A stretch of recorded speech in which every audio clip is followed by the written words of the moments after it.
the Minister, Prime Minister, Musalia Mudavadi. Allow me to stand on the protocols observed, but Cabinet Secretaries, Public Secretaries, CAS President, captains of industry, distinguished guests, ladies and gentlemen, good morning. The evidence is clear that the private sector is the engine for growth.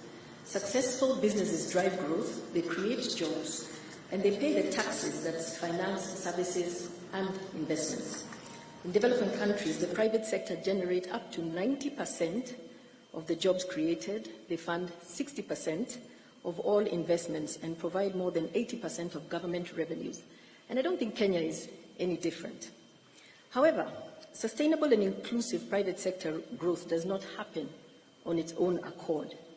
A government plays a critical role in supporting this economic growth by providing good policies, strong institutions, and efficient public goods and services to ensure that the private sector can really thrive.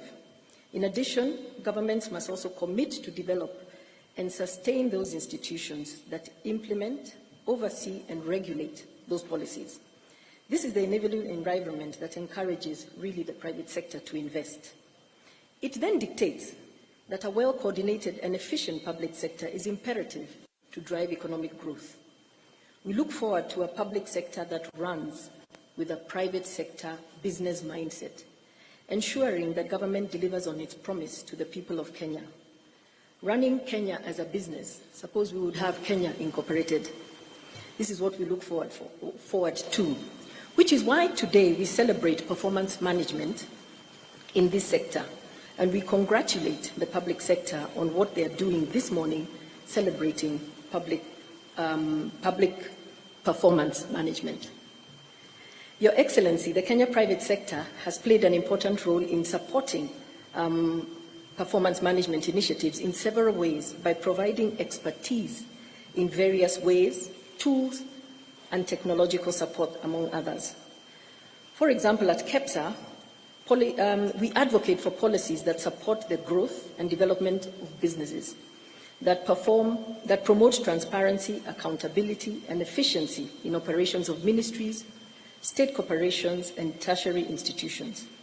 KICC also advocates for policies that create a level playing field for all businesses, regardless of their size. This enriching policy does help to deliver on results. For example, in 2012, the MSE Act was a KICC initiative which helped draft the bill, and through our partners got support to have it sponsored in Parliament, which created the MSE Authority and the MSE Fund in 2012. Capacity building is also an important area where we work together, and KICC provides capacity building programs for ministries, state corporations, to equip them with necessary skills and knowledge for enhancing delivery. For example, during the COVID period, we developed together a COVID economic response program where we worked together in a time of crisis. Public-private dialogue platforms, we provide a platform for public and private sector consultative dialogue on policy issues affecting the business environment. Through these platforms, stakeholders can share views and ideas and collectively develop solutions to develop common challenges. For example, we saw through the ease of doing business, Kenya moving from 156 to 56 in a period of 8 years. The e-government initiative is something going paperless that I know, Your Excellency, you're very passionate about. It's something where we've been advocating, and together we are looking at solutions to do that. Business ethics and integrity. We provide training on business ethics and integrity to promote responsible business practices. This includes training on anti-corruption, responsible business conduct, and sustainability. For example, the Bribery Act in 2017 was actually fully sponsored and developed by Safaricom. So corporate governance, we have we partner with government to deliver better governance. In 2018, we had the MCAC, Multi-Stakeholder Initiative, where all arms of government went to Bomas to really look and commit on how we can reduce corruption. KICC also partners with other institutions to promote innovation and entrepreneurship, which can lead to job creation and economic growth, such as sharing best practices. We continue to share them including performance matrices, evaluation criteria, initiative structures that have been proven efficient in operational performance. We also collaborate in joint ventures by building partnerships. For example, we have a program, the AJIRA program, that jointly we have implemented with the government, and by 2022 we have 1.2 million jobs that have been created. We have youth that are actually working right now in the public sector. I think we have 153 jobs that are digitizing the judiciary and has actually changed the way that the judiciary does its work. Monitoring and evaluation, while we may not be directly involved here, we conduct surveys in the private sector companies that determine our experiences of working in government, and this is what actually, which we suggest for areas of improvement. So, ladies and gentlemen, as I come to a conclusion, there are a few critical areas that require urgent attention from all stakeholders to improve public service performance. Number one is dealing with corruption and improving governance in public offices. This is an area that we've spearheaded through the Business Code of Ethics, Supplier Code of Ethics, the Bribery Bill, and we have done corruption risk mapping. We also have organizations such as the UN Global Compact that really promotes anti-corruption. Able to serve Kenyans better and make them more modern using technology and encouraging innovation. Promoting inclusivity and equitable access to opportunities, especially for the marginalized, youth, women and persons with disabilities. Improving the welfare of public servants, remuneration, healthcare and housing. And finally, allow me, if I may, propose that perhaps top ministries from the CAS, the CAS, the PS and down to director level should look at signing performance contracts that used to be there when we had actually begun this in 2004. Overall, the private sector continues to play its role as the engine for growth. We remain committed in supporting public sector performance by providing an expertise, tools and technology that would help public sector organizations to improve performance and achieve better outcomes for citizens. KEPSA also appreciates all public servants and pledges to continue playing a critical role in assisting them in improving their performance. Congratulations to all those this morning, and we can't wait to see what the rankings are. Thank you.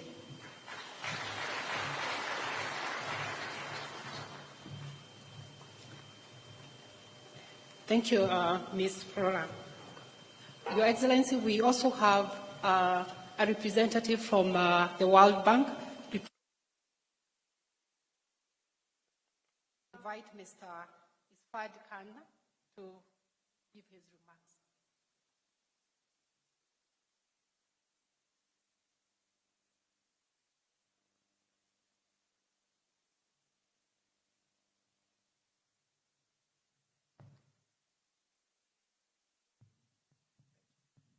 The President of the Republic of Kenya, His Excellency, Cabinet Secretaries, Members of Parliament, Principal Secretaries, distinguished guests, ladies and gentlemen, Karibu.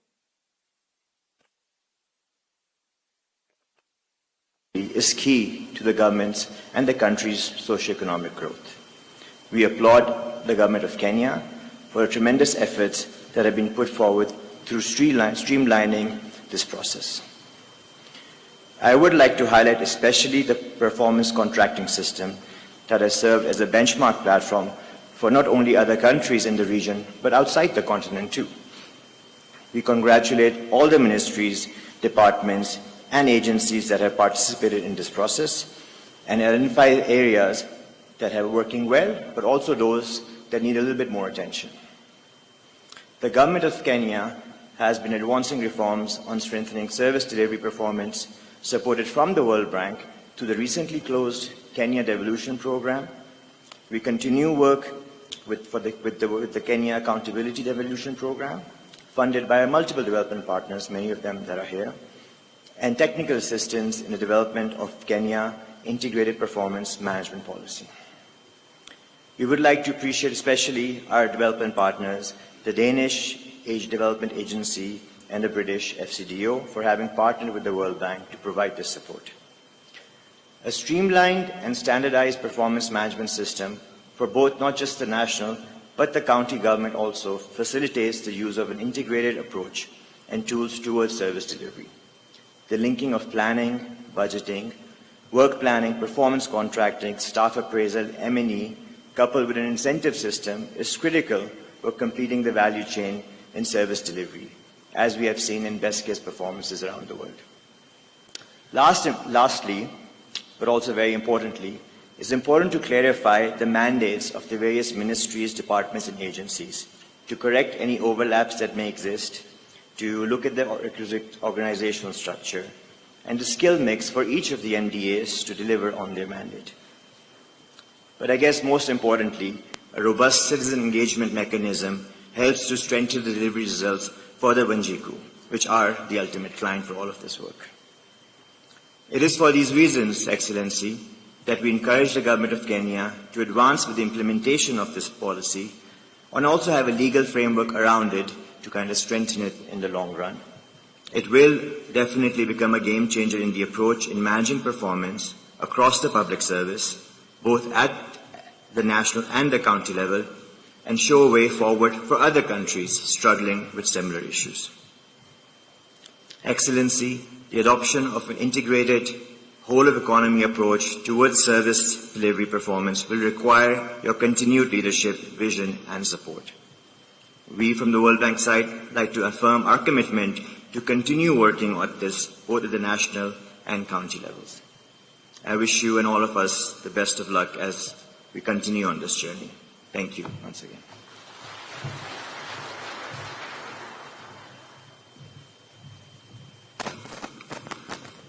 Your Excellency, I now invite the Chief of Staff and Head of Public Service, Mr. Felix Koskei, to give his remarks.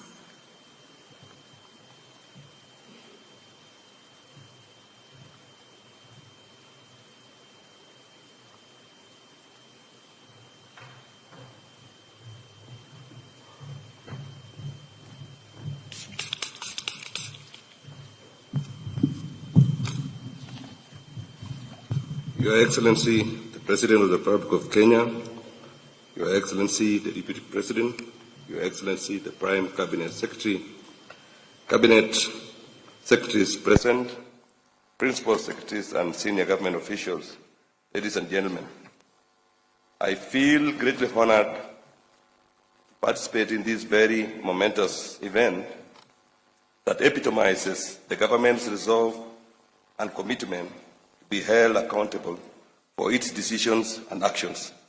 There cannot be a greater measure of boldness and honesty.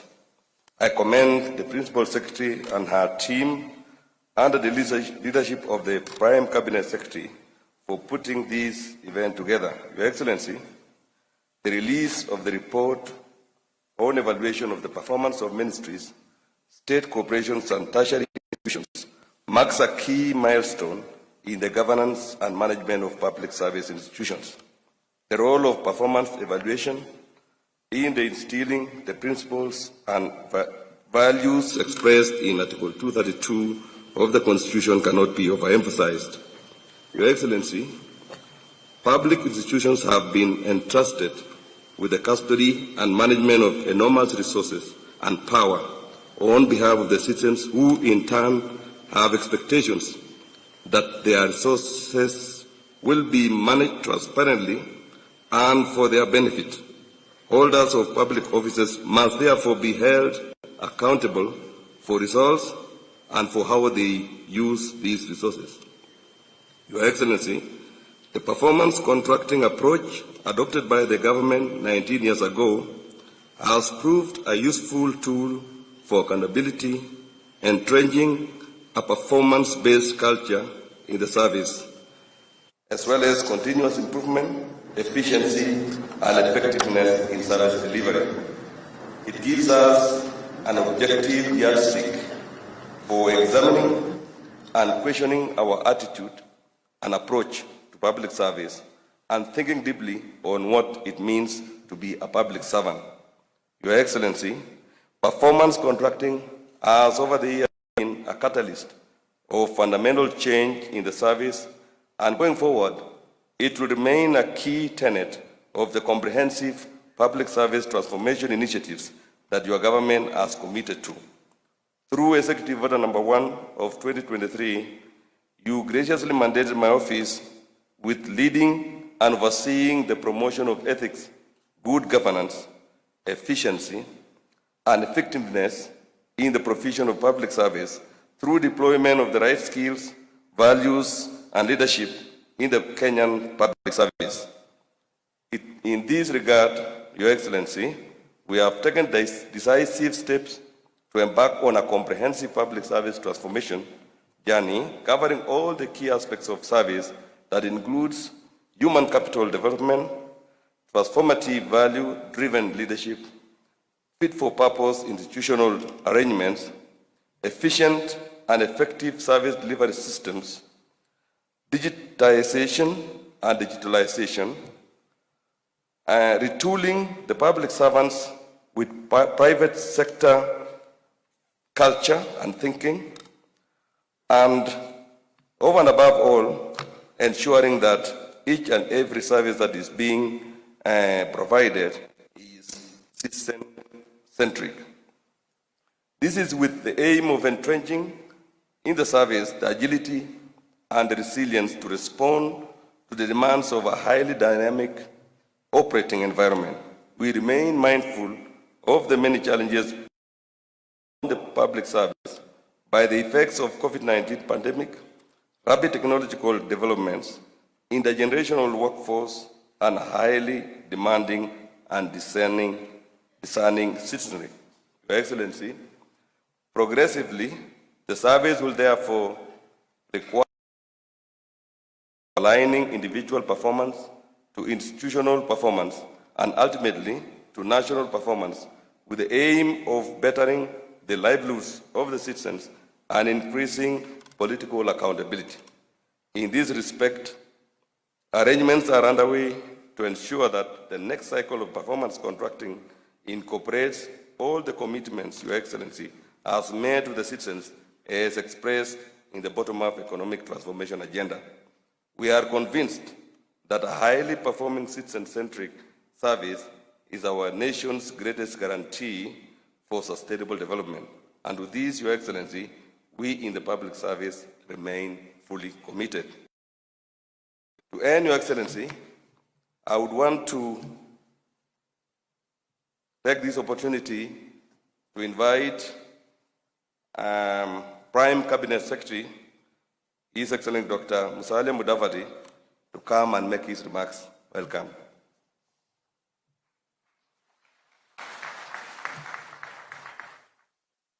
Sorry, the Cabinet Secretary in charge of Public Service and Gender and Affirmative Action. Welcome.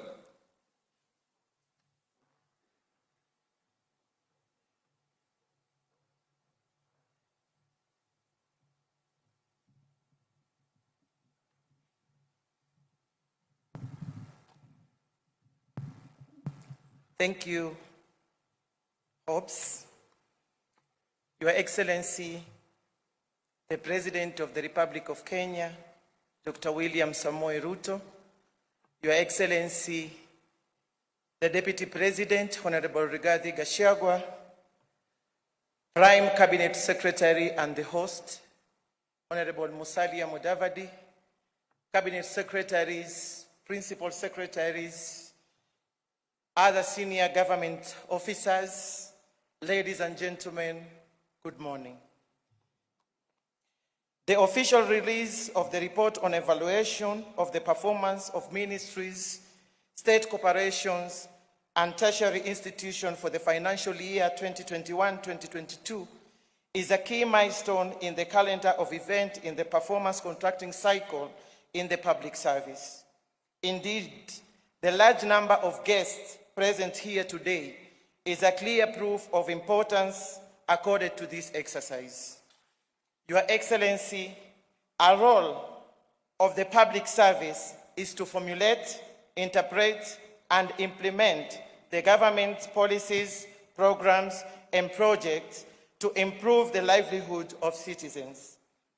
Transformation of public service in terms of attitudes, culture, and management approaches is a necessary condition to undertake this vital role in order to ensure delivery of quality services to the citizens commensurate with the taxes that they pay. One of the successful performance management approaches that Kenya has adopted for the last 19 years is performance contracting, a tool that has ensured a shift from processes to tangible results in public service. This has in turn ensured efficiency and effectiveness in the delivery of public services. Your Excellency, the Kenya Vision 2030 identified performance contracting as one of the public service reforms that would intensify efforts toward building a public service that is more citizen-focused and results-oriented. The adoption and implementation of performance contracting in public service, supported by the initiative of performance management, has ensured that public institutions consistently deliver their mandates. This is supported by the fact that performance contracts for the MDAs incorporate key national priorities as well as global development. As the saying goes, what gets measured gets done. And the reverse is true. What does not get measured does not get done. This is why the public service has embraced performance contracting as a yardstick for measuring the impact of service delivered to the citizens. In view of these arrangements are in place to ensure that next cycle of performance contracting, which will be the first under the Kenya Kwanza administration, commencing on 1st July 2023. Performance contracting guidelines have been reviewed, commitments agreed upon during the cabinet retreat held at the beginning of the year. Your Excellency, na wadau wote, kazi imeanza. Na nikimnukuu Rais wa Jamhuri ya Kenya, Rais William Ruto, kwa maneno akisema, kuna kazi imepata mtu na mtu amepata kazi. So tafakari hilo. Your Excellency, with those few remarks, it is now my humble duty to invite the Prime Cabinet Secretary and the host today, Honorable Musalia Mudavadi, to make his remarks. Asanteni sana.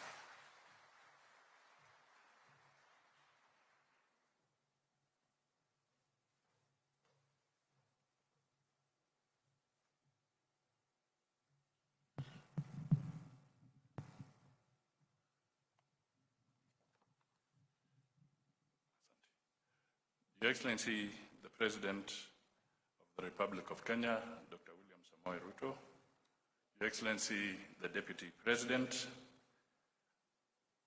Honorable Rigathi Gachagua, my colleague Cabinet Secretaries, Members of Parliament, Members of the Judiciary, Principal Secretaries, representatives of the Council of Governors, state corporations, and all senior government officers here present, ladies and gentlemen, fellow public servants.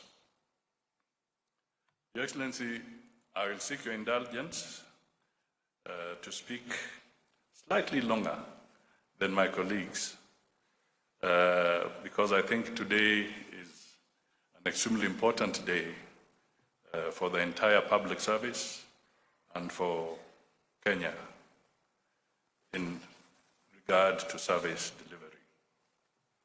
So here are my remarks.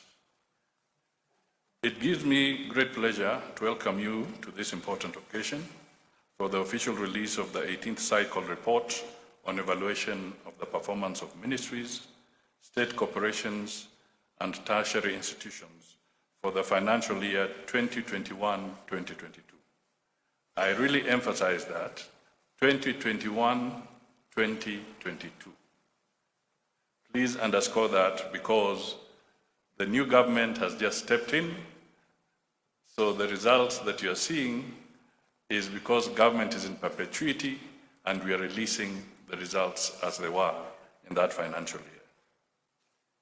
Your Excellency, the Kenya Vision 2030 guides the development of a robust, well-functioning, citizen-focused, and result-oriented public service as a key foundation for economic growth.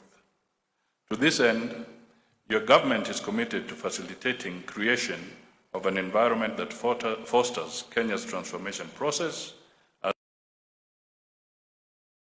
a transformation agenda, in short, better, and the Kenya Kwanza Manifesto. This will be done by sustaining the upscaling of gains made through the deepening of devolution, public sector reforms, and enhanced infrastructure development, socio-economic development. Your Excellency, performance contracting has increasingly become an important tool for improving public sector performance. If implemented well, it is an instrument that should assist the country achieve its long-term economic development policy goals. To this extent, performance contracting has been embedded in the public service for 19 years now and codified through the Public Service Commission Performance Management Regulations of 2021 as a means of managing performance in the public service. Your Excellency, the first level performance contracts are signed annually in tandem with the government's budgeting cycle between yourself and the respective cabinet secretary, after which they are cascaded downstream institutions. So in a few weeks' time, we shall be signing performance contracts with you. Your Excellency, whereas implementation of performance contracting has been on course, its potential is yet to be fully realized. Hence, we are now committing downwards to ensure that all public servants are working towards the common good of the country. Invariably, performance of the public service must then be integral in driving the economic transformation agenda as an offshoot in realizing the Kenya Vision 2030 that seeks to transform Kenya into a globally competitive, prosperous country. But, and we are 7 years short of the of Kenya Vision 2030. A conversation around Kenya's Vision 2063, when Kenya turns 100 years old, must begin. Meanwhile, the rallying call in performance contracting, as Aisha has said, is what gets measured, gets done. Adoption of performance contracts ought to establish uniformity, consistency, and objectivity in measuring public service performance. Hence, its implementation must henceforth fast-track the linkage between planning and budgeting phases to clear outputs and outcomes. Your Excellency, upon implementation of performance contracts in the public service in 2004, economic growth rose to a record 7.1% in 2007 from 0.6%. The second runners-up award for Best Innovation in Citizen-Centered Service Delivery, Public Service Day held in Zimbabwe. As a result, African, Malawi, Sierra Leone, and Lesotho have domesticated the Kenyan model of performance contracting in the management of their public service. Performance management the world over has been evolving, and I am informed the same renewal takes place in Kenya. First, I am informed that in 2020, the Public Service Performance Management Unit commenced automation of the performance contracting processes that were previously carried out manually. This is being done through a fully homegrown online government performance contracting information system. The ultimate goal of this system is a fully automated end-to-end system where all relevant performance contracting processes are carried out online. It is worth pointing out that the system ensured continuity of service delivery during the challenging COVID-19 pandemic. Hence, the GPCIS should be emulated by other efforts to automate service delivery. Constitutional commissions and independent offices while taking cognizance of their autonomy. Its rollout will re-engineer the organizational, operational, and institutional framework for guiding performance management services in Kenya's public service. Thirdly, my office is in the process of developing a public service performance management bill, which will be the overarching law to fully anchor the performance management function in the entire public service institutions at both levels last financial year. But in the subsequent financial years, the focus of the performance contracts will be based on, among others, the priorities agreed during the cabinet retreat held at the beginning of this year in Nanyuki, chaired by yourself. In order to realize this, all public institutions must ensure that their respective key priorities are included in their performance contracts. Your Excellency, one of the internationally accepted performance management principles is accountability and transparency of a government performance management system, which means providing factual feedback about the performance of government. Therefore, the annual performance evaluation and release of the report for the financial year 2021-2022 marks a momentous occasion since it provides the baseline for performance commitments in the next financial year and also some reflection. Allow me, therefore, to reflect on a matter that should not escape our collective attention. Your Excellency, just before Easter, the Public Service Commission 2021-2022 annual report indicts ministries, departments, and agencies for incurring colossal financial penalties through court awards because of failure to honor contractual obligations. The Public Service Commission reveals that most losses are occasioned when state entities enter into contracts without adequate budgeted and approved funding. Common breach of contracts begs the questions: do frequent breaches of contracts arise out of inept due diligence or sheer negligence by MDAs? Do staff in procuring entities understand procurement laws and that it is their responsibility to ensure contractors fulfill their obligations and that government receives the goods and services it paid for? Or should we conclude they know the rules but choose to ignore them for a benefit? The legal framework for public procurement is set out in Article 227 of the Constitution of Kenya 2010 and in several sections of the Public Finance Management Act, number 18 of 2012, and the Public Procurement and Asset Disposal Act of 2015. Your Excellency, public resources are not infinite. Constant losses cannot be entertained.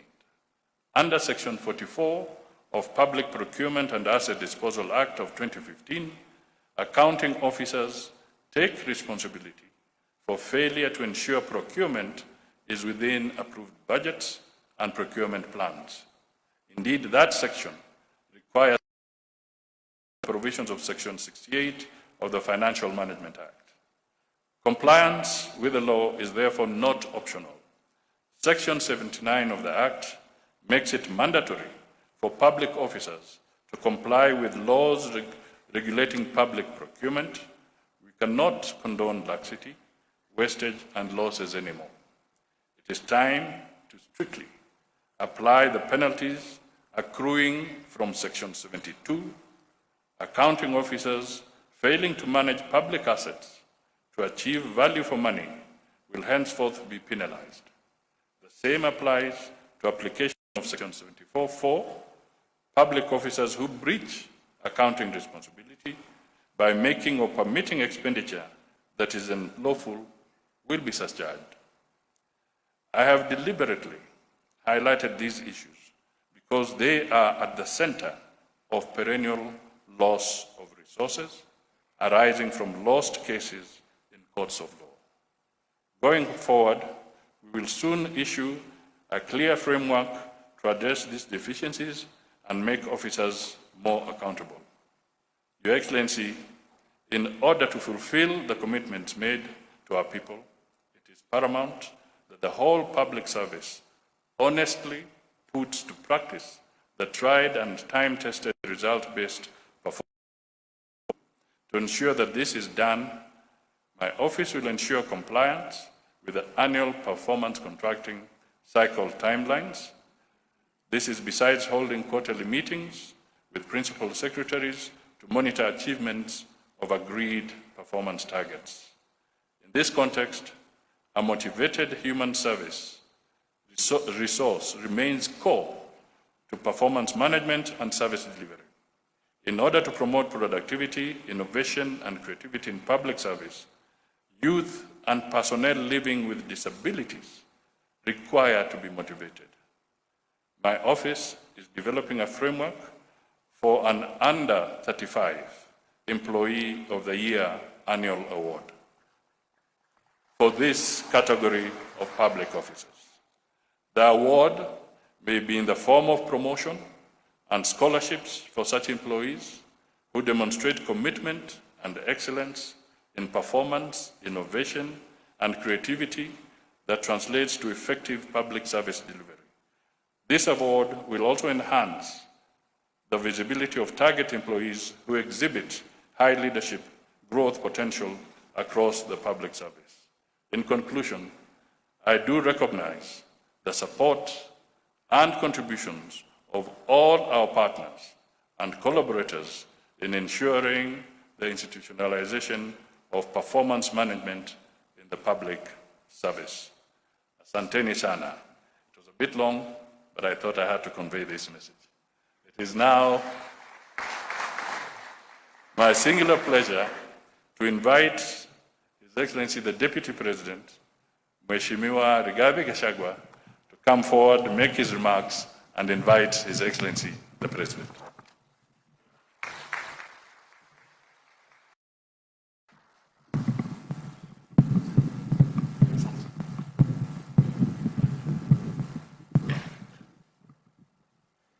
Thank you very much, Your Excellency, the President of the Republic of Kenya and Commander-in-Chief of our Defense Forces, Dr. William Ruto, the Prime Cabinet Secretary, Honorable Musalia Mudavadi, all Cabinet Secretaries present, the Head of the Public Service and Chief of Staff, Principal Secretaries, Senior Government Officials.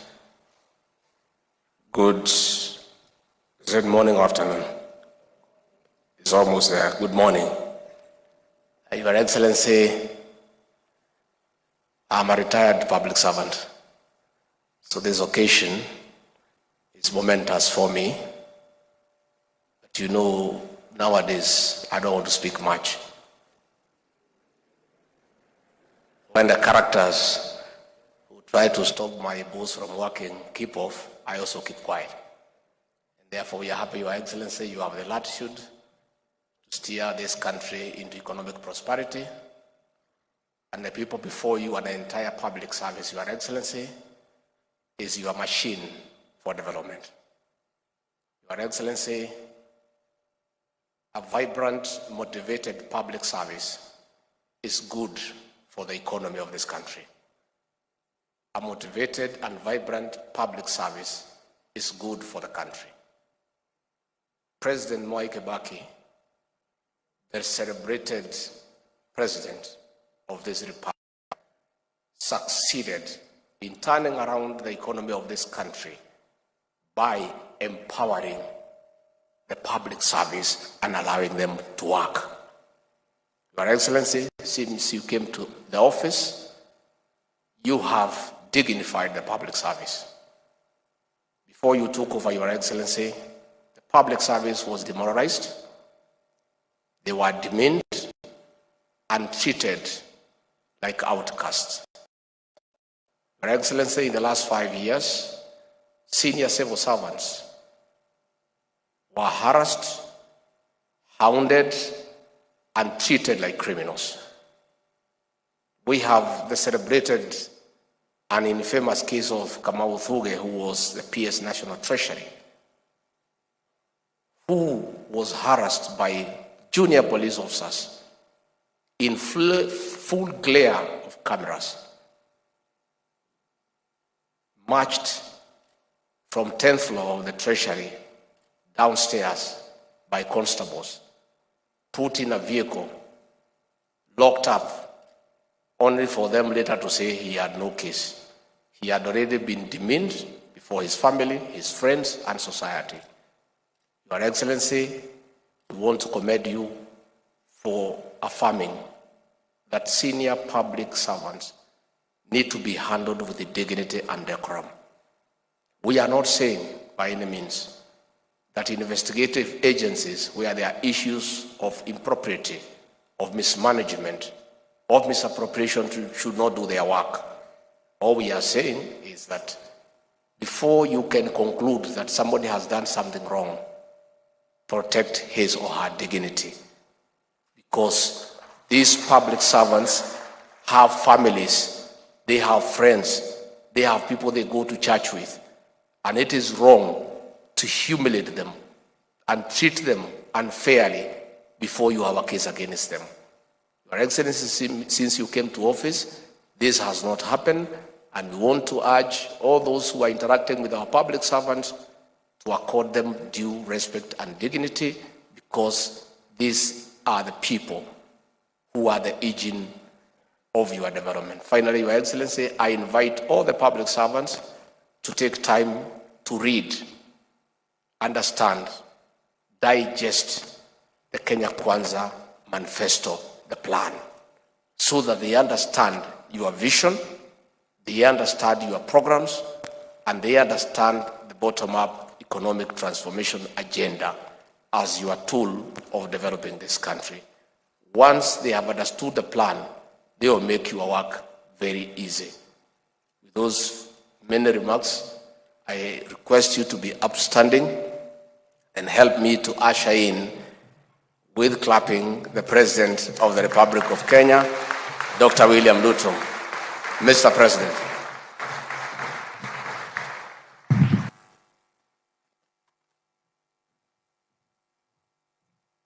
Thank you very much, Mr. Deputy President. Let's take our seats. Thank you very much.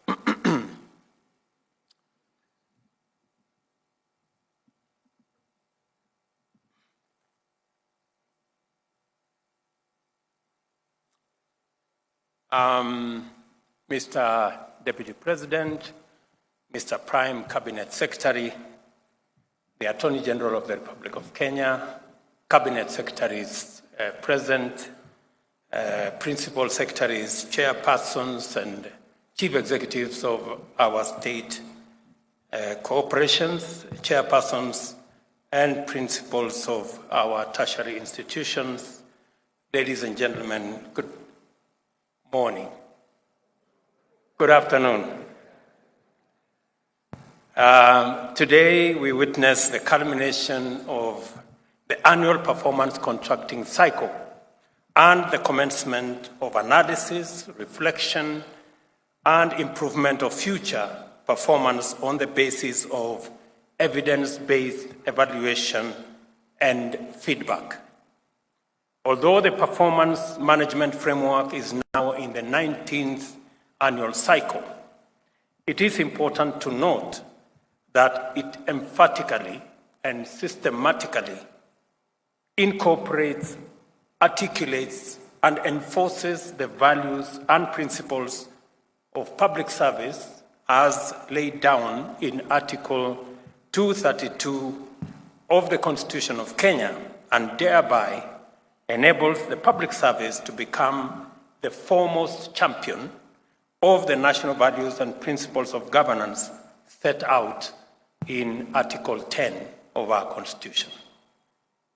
We must do our part in full to ensure that this event and the process it represents underscores high professional standards, highlights efficient, effective, and economic use of resources, demonstrates responsiveness, promptness, effectiveness, impartiality, and equity in service provision, enhances transparency and accountability, and promotes meritocracy, inclusivity, and diversity. The imperative of ensuring that the provisions of the public service to citizens meets a specified constitutional threshold makes it inevitable for us to insist upon a more standardized, rational, and evidence-based management regime. Last week, I engaged public servants about the constitutional stipulations regarding how government goes about the task of realizing citizens' expectations through the public service. In our constitutional dispensation, the public service is configured to become the optimal instrument to effectively mediate between the government's commitments and citizens' aspirations.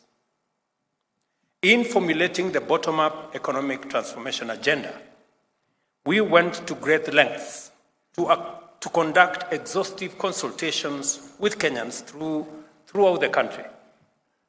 These consultations enabled us to formulate the policy and strategic basis of our manifesto, as well as formal charters containing actionable commitments to be implemented through the bottom-up economic transformation agenda.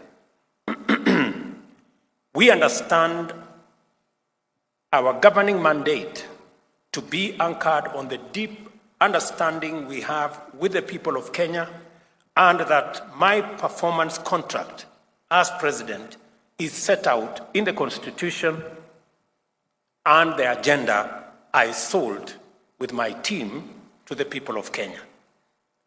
My performance contract, therefore, sets out targets that the government must achieve in feeding every Kenyan, providing affordable housing throughout the country, achieving the universal health coverage, establishing necessary infrastructure for the expansive growth of the digital and creative economies, as well as creating millions of jobs through aggressive expansion of micro, small, and medium enterprises, including industrialization.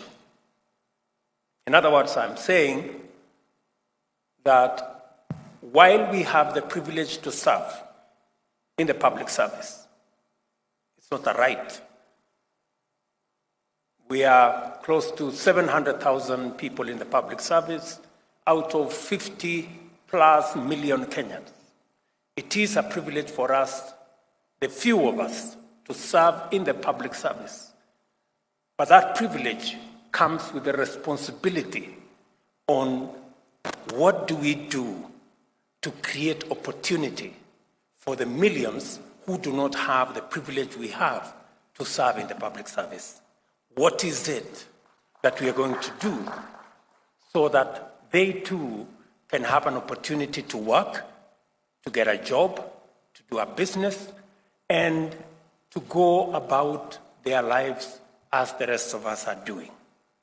And that comes with huge responsibility on each and every one of us that have the privilege to serve in the public service. We understand our governing mandate, as I have said. And as I have said, my performance contracts, therefore, sets out targets that the government must achieve. My team in the executive assists me in the performance of this contract through contracted delegation as authorized in the Constitution and the programs, projects, and tasks required to be performed are relayed onward to various departments and agencies under ministries. Under Article 132(3)(b), I shall exercise my mandate to direct and coordinate the functions of these ministries and government departments, thereby ensuring that your effective performance satisfies the government's contractual obligation with the people of Kenya. We all have a contract with the people of Kenya, and that contract is going to be effectively measured by performance. And I agree that that performance must be measured. In other words, you will have all the necessary authority and support to deliver successfully, because through you, I am committed in every item indicated during my performance evaluation when I return to the people to seek a fresh mandate. Therefore, oversee the execution of government mandate to the highest degree of achievement and the best level of performance. I know we have had to have some very unpleasant discussions with many of you on many occasions. I've had to make telephone calls, we've had to engage in various ways. We've had sometimes very interesting conversations, and I must commend many public servants who put in their very best. And I see it, and we witness it, and the people of Kenya feel it. I know that we've also had occasions when we haven't quite been in very good terms.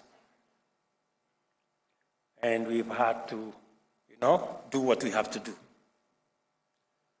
Let me give you maybe a few examples. I must commend the partnership between the ministry responsible for the Hustler Fund. In a record 3 months, we were able to put together with the private sector. I must commend the CEO of Safaricom, the CEO of Airtel, the CEO of Telecom Kenya. They came through, sat on a table with us, and in a record 90 days, we had a product that today 7 million Kenyans are borrowing every day and repaying. We have a product that has given us the opportunity to lend 26 billion shillings in a record 5 months. We have saved close to 1.3 billion, and we have 7 million Kenyans borrowing daily on that platform. I know many people have asked me, especially those of us in the political class, that how can we have such a successful product and we are not making enough political, noise around it so that people know it is happening. I want to tell you, relax. 7 million Kenyans know what that program is doing to them. Let me also, in a very special way, just commend some of our performers. My economic advisor, David Ndi, Mohammed Hassan, Davis Chirchir, and the young man at EPRA, those 4 gentlemen have done something phenomenal in our country. They have managed to put together a program that has taken us away from looking for $500 million every month to buy our fuel needs, which was slowly snowballing into a crisis. Today, as a country, we can buy fuel in Kenya shillings, something that many people never thought it would be possible. Again, I want to commend these good people. And let me tell you that from this month of April, all our fuel marketers and all the people in that space, they will be able to buy our products, fuel products, in Kenya shillings. And it will remove pressure on our dollars. In fact, in the next 1 month or so, you will see dollars coming down, the exchange rate coming down in a very phenomenal way. In fact, in my estimation, in the next couple of months, the dollars will come, the exchange rate will come below 120 shillings. Maybe 115, you never know. So, and these are outstanding actions of public servants who are contributing towards what our citizens are expecting. Let me also, commend one lady. I don't know whether Pamela Mutua is here, of KNTC. I don't know whether she's here. That lady, we must clap for her in absence. Because we are managing a situation in the country where we have to supply food relief to citizens across the country. And we have to buy these items from or the private sector and other players. As I was, working with this lady on fertilizer and telling her we must bring down the prices, I was telling her we must bring down the prices of how much we are buying the food items. In the course of doing all that, we have some not very good people. I must say this. We have some not very good people sitting somewhere in another ministry, a department called Public Works. And those people in a department, I don't know, called Materials Department or something, Supplies Department, the people in that supplies place, they were busy increasing the price of commodities. Imagine, in the middle of a food crisis, somebody is sitting in a public office and, negotiating himself and, trying to take advantage of a problem. And they were increasing the prices, imagine, of supply of some of these items. I don't know, rice was going up from 5,000 to 7,200. So this lady tells me, but Mr. President, why is the government telling us to increase the price at which we buy rice from 5,000 to 7,000? This is not the private sector telling us. It is people sitting in government. Those people in that department supplies. Tutawashtaki kwa Mungu. Surely, that is how, and that is why I say, the people who do well, the people who serve with dignity and sincerity, like Pamela, who told me, Mr. President, we are being told this, please stop these people. And I had to stop them. Today, and I want to thank the office of the Deputy President, today we are buying those food items at between 4,500 and 5,000. Not the 7,000 those supply people were telling us. So we must evaluate everybody. The bad guys in supplies department, we must deal with them.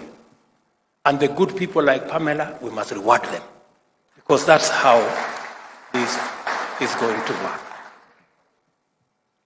Let me also say one more thing about my good deputy here.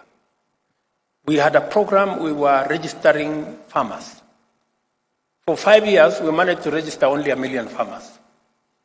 But just in 2 weeks, this deputy of mine mobilized the whole public service, because he was a former public servant, and they registered 5 million farmers in 2 weeks. Today, we are giving fertilizer to farmers using a digital platform. Everybody gets an SMS, your fertilizer is ready, come for it. You don't have to queue. The cartels have disappeared. The conmen have no place to steal our fertilizer. For the first time, every farmer who needed fertilizer got fertilizer, and that program is moving very well. In other words, I am saying it is possible for us to do the right thing and take the country forward. And therefore, and I want to speak to you as people who collectively we've been given the privilege by the people of Kenya to serve them, to work for them.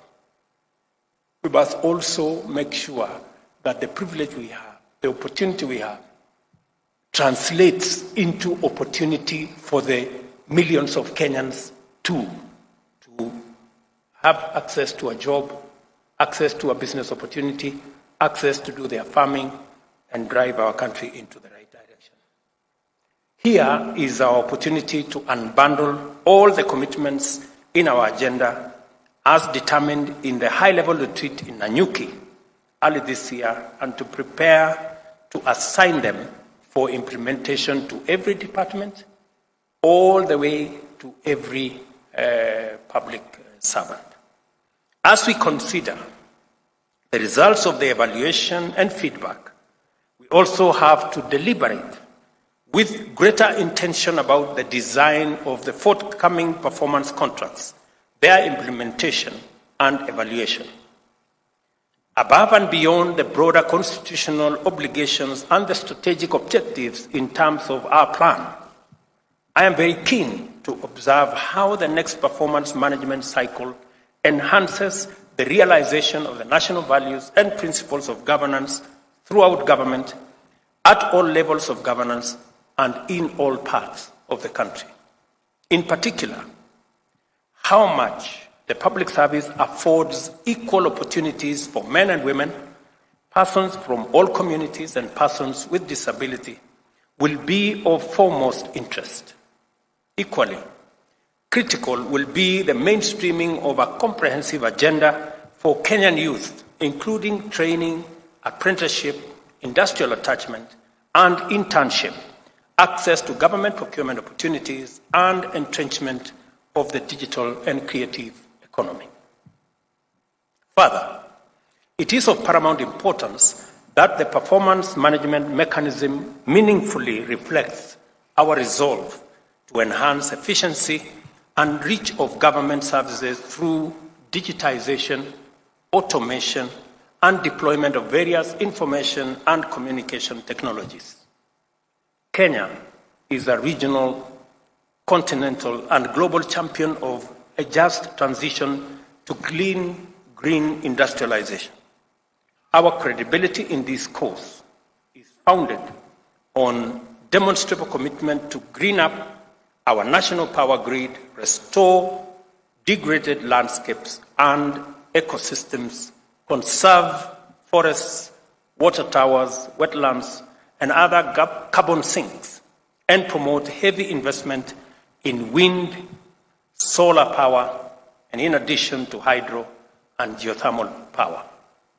We are also promoters of e-mobility and sustainability across every sector.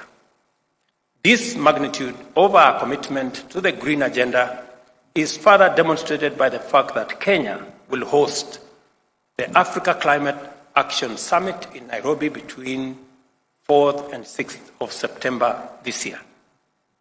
I therefore expect our performance management framework to incorporate commitments that are consistent with our obligation under Article 42 and 69 and commensurate with our credentials as a global leader in green industrialization.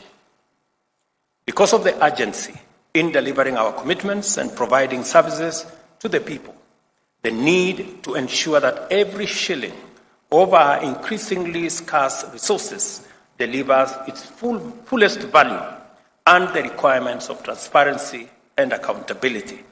The government is determined to reinvigorate performance management as a means of motivating, facilitating, and coordinating the public service in our delivery of the mandate that has been given to us by the people of Kenya. At this juncture, I must emphasize the need to ensure completion of viable, budgeted for, and already commenced projects and programs before we embark on new ones. I ask Cabinet Secretaries, Principal Secretaries, Chief Executive Officers of state corporations, and principals of tertiary institutions to use performance contracts to ensure that projects and programs are completed on time and within available resources. As I have said before, we made a commitment that we are going to steer the country away from the cliff where we were heading in terms of our economy. First initial step was to reduce the amount of borrowing that we were heading in the wrong direction. We did decide as a government that though we had agreed with our development partners, including our multilateral lenders, on a fiscal deficit of 6.2% of GDP, we deliberately decided that we're going to come down to 5.7% of GDP as our commitment to a new trajectory of ensuring that Kenya lives within its means. And as a government, we live within our means. In the same spirit, I have had a candid conversation with the ministry responsible for infrastructure, and the 910 billion worth of projects that were already in some form committed. We've scaled it down, and I had a long meeting with all the agencies under the Ministry of Transport and Roads to scale it down. I think we have shaved another 250 billion out of that so that we can stagger the projects, deliver on the ones that are of immediate, already started and rolling, and then do the others later, because we have to live within our means. I want to assure you and assure the country that we are well on course in running a stable economy that is not dependent on unnecessary, excessive borrowing. I know we had an issue of delayed salaries, which is, somebody said, it is the first time that we are having delayed salaries. Yes, it is the first time we are having delayed salaries. But it's also the first time we are having such monumental debts. I want to assure the country that that is managed. We have turned the corner. All I assure the country is the commitment I made that we are not going to borrow money to spend on recurrent expenditure, including salaries. That is the position of the government of Kenya. We will not do that. We will look for our taxes, and I want to commend the Kenya Revenue Authority for what they are doing. They are today at 95% of their commitment. Thank you, Madam Acting Commissioner. They are doing a wonderful job in a very difficult terrain. We have experience of people who are not used to paying taxes. But we have said that this is no longer going to be the animal farm. All of us are going to pay. So again, let me say that that is now behind us. We are moving in the right direction, but to assure the country that we will not continue the old tradition of borrowing money to pay recurrent expenditure, to pay salaries. we are going to pay salaries from our own resources. We are going to carry out our recurrent expenditure using our own resources. And we have moved our fiscal deficit to 5.7%. Our target is to take it to 5% next year and 4.4% the following year, so that we can work within the parameters of the resources that we can raise as we grow our own tax revenue.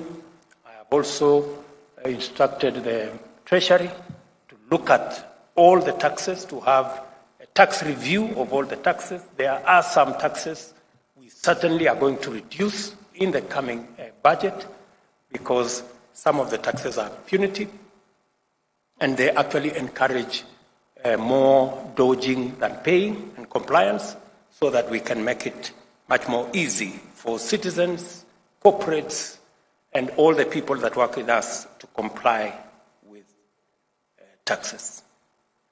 Institutionalizing performance management is both desirable and rational. This is the rationale behind the decision to assign the government's performance contracting mechanism to the Public Service Performance Management Unit in the office of the Prime Cabinet Secretary, and I am confident that we shall all begin to experience considerable improvement in public service delivery. As we hold the rest of public service to account on this matter, I will definitely hold the Honorable Musalia Mudavadi also on a performance contract to make sure that this actually happens. I also know that the institutionalization of performance management in government is going to be further anchored in a clear policy framework through the Public Service Performance Management Bill, once it undergoes the necessary developments in readiness for legislation in our Parliament. In keeping with our digital agenda, I am delighted to note that the Government of Kenya has made progress in developing the government online performance contracting information system. This system will promote efficiency, promptness, and transparency, thereby delivering the possibilities, benefits, and advantages of digital technology to the management of public service delivery. A result-oriented, effective coordination and commitment to go beyond the extra mile must be the new features of our approach to service delivery. Let us each do our part in strengthening a performance culture through the public service. To do this, let us eradicate all practices of sabotaging and discouraging high standards of performance in public service, and instead motivate, reinforce, encourage, and support them. Let us also remember that the performance management mechanism is one more platform on which Kenyans will subject our servants to intense scrutiny and align our conduct accordingly. Let me say here again to thank the Senate and National Assembly for acceding to my request that we provide a platform where the people's representatives sitting in Parliament can interrogate our administration by affording a platform for cabinet secretaries to be able to answer questions directly in Parliament. And I am happy that that process is going to begin tomorrow, so that cabinet secretaries can get to the floor of the House, answer questions from the people's representatives, explain our actions, and create a better interface between the executive and the legislature in a mechanism that ensures greater accountability of the government of Kenya. Because I am a very strong believer in accountability. It is the same reason that hopefully through the bipartisan process, we can also get our opposition away from street battles and also afford them an opportunity with a leader of opposition infrastructure funded by the government of Kenya, again, to perform their function of holding government to account. We have absolutely no issue. In fact, accountability works best for everybody. Accountability is best when it is anchored around institutions. That's why the institution of Parliament will hold our executive to account. We want to build the institution of the opposition, as is guaranteed in the Constitution, as also another institution to hold government to account, because accountability is actually the measure of any performance of any administration.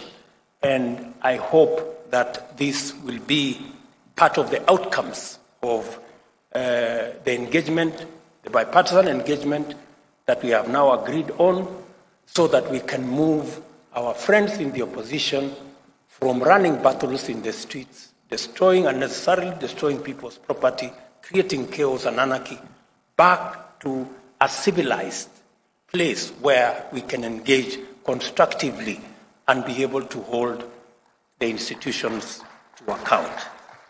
I think we all agree that we are better off with institutions, building institutions that will assist us take the country forward, rather than running battles in the streets with soporias on top of heads. The annual performance evaluation results to be released today will form the benchmark for performance in subsequent contracting cycles. Against this, it will be reasonable for Kenyans to expect incrementally enhanced performance in the spirit of continuous improvement. Similarly, time has come for us to brace ourselves and be ready to embrace the discussion and feedback, compliments and criticism, praise and condemnation that may be instigated by the results to be launched today. That is, in any case, accountability at work. I assure you of my full support as you implement this year's performance contracts and those in future. I now officially release the results and report on evaluation of performance of ministries, state corporations, and tertiary institutions for the financial year 2021-2022. Asanteni sana. Thank you very much. God bless you, and God bless our great country. Asanteni sana.